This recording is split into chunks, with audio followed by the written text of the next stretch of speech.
নৰেন্দ্ৰ মোদী ডাঙৰীয়াৰ নেতৃত্বাধীন NDA চৰকাৰৰ যি বাজেট, কেন্দ্ৰীয় বাজেটে মোনাবাৰী প্ৰতাপগড় চাহ বাগিচাৰ পৰাই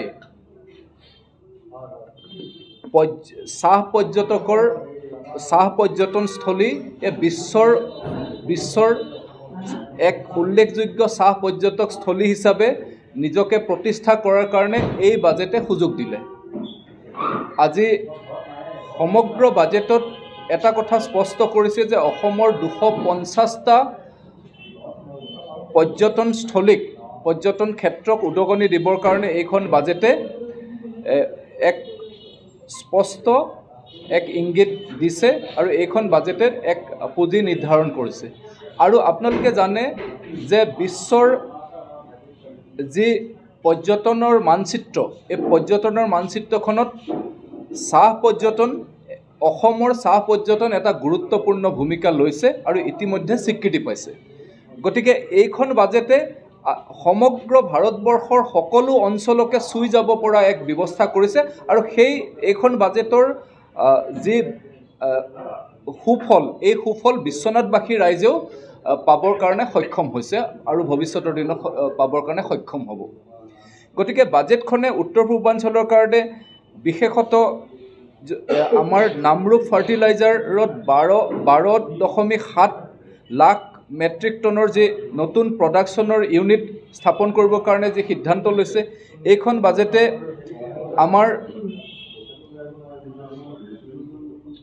ministry of development and north eastern region DoNER মিনিষ্ট্ৰীক এক শক্তিশালী ৰূপত প্ৰতিষ্ঠা কৰিবৰ কাৰণে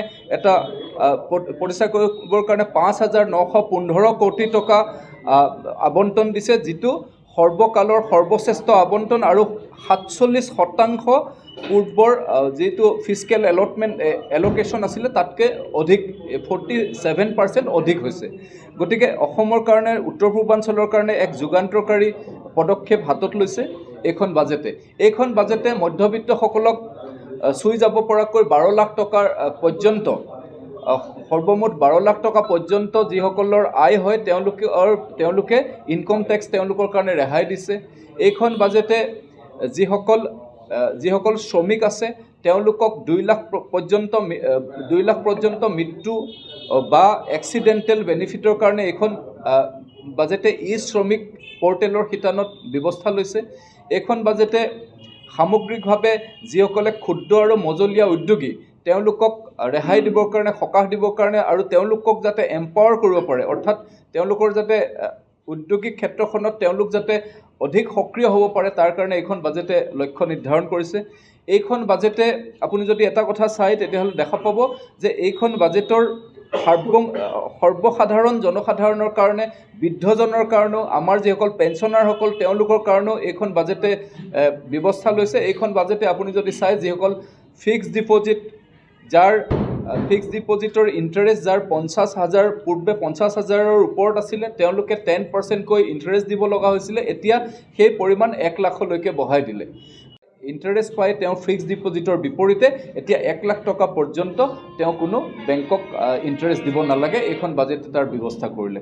গতিকে বাজেটখন এক সৰ্বাংগ সুন্দৰ বাজেট, যি বাজেটে এক আশাৰ বতৰা কঢ়িয়াই আনিছে আৰু একে সময়তে এই বাজেটৰ যি অঞ্চল, ভাৰতবৰ্ষৰ সকলো অঞ্চলক সামৰি লৈছে, সকলো অঞ্চলৰ উন্নয়নৰ কাৰণে বাজেটখনে যি ধৰণে চকু ৰাখিছে, একে সময়তে উত্তৰ পূৰ্বাঞ্চলৰ কাৰণে বিশেষভাৱে চকু ৰাখিছে নৰেন্দ্ৰ মোদী ডাঙৰীয়াই। আৰু নৰেন্দ্ৰ মোদী ডাঙৰীয়াৰ এই যি প্ৰেৰণা, এই প্ৰেৰণাৰ উৎসাহিত হৈ ডক্টৰ হিমন্ত বিশ্ব শৰ্মা ডাঙৰীয়াই অসমৰ উন্নয়নৰ কাৰণে, অসমখনক ৰাষ্ট্ৰৰ শ্ৰেষ্ঠ ৰাজ্য হিচাপে প্ৰতিষ্ঠা কৰিবৰ কাৰণে, উদ্যোগিক খণ্ডত যাতে অসমখনৰ উন্নয়ন হয় তাৰ কাৰণে আগন্তুক যি এডভান্টেজ আছাম 2.0 অহা 25 আৰু 26 তাৰিখে গুৱাহাটীত অনুষ্ঠিত কৰিবৰ কাৰণে যি সিদ্ধান্ত লৈছে, অনুষ্ঠিত কৰিবৰ কাৰণে ইতিমধ্যে আগবাঢ়িছে। এই এডভান্টেজ আছাম 2.0ৰ জৰিয়তে অহা সময়ছোৱাত অসমৰ প্ৰত্যেকটো চুকে কোণে নিশ্চিতভাৱে এক শক্তিশালী অৰ্থনৈতিক কাঠামো গঢ়ি উঠিব, এই কথাৰ এক উমান ইতিমধ্যে পোৱা গৈছে।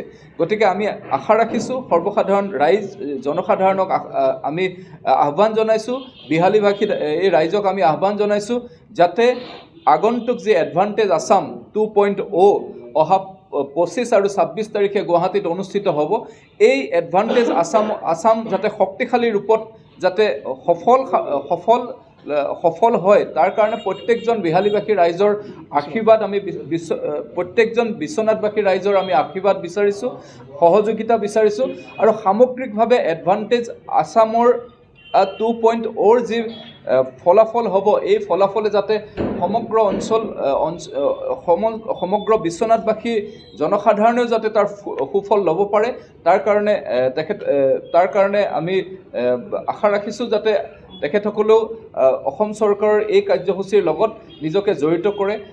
বিভিন্ন ছ'চিয়েল মিডিয়াৰ প্লেটফৰ্মত তেখেতসকলে যাতে মাননীয় মুখ্যমন্ত্ৰী ডক্টৰ হিমন্ত বিশ্ব শৰ্মা ডাঙৰীয়াৰ যি পদক্ষেপ, এই পদক্ষেপক যাতে সমৰ্থন জনায় বা তেখেতক পৰামৰ্শ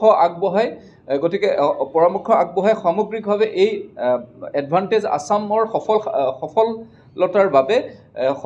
সফলতাৰ বাবে আমাৰ চৰকাৰক সহযোগিতা কৰিবৰ কাৰণে বিশ্বনাথবাসী জনসাধাৰণক আহ্বান জনাইছোঁ।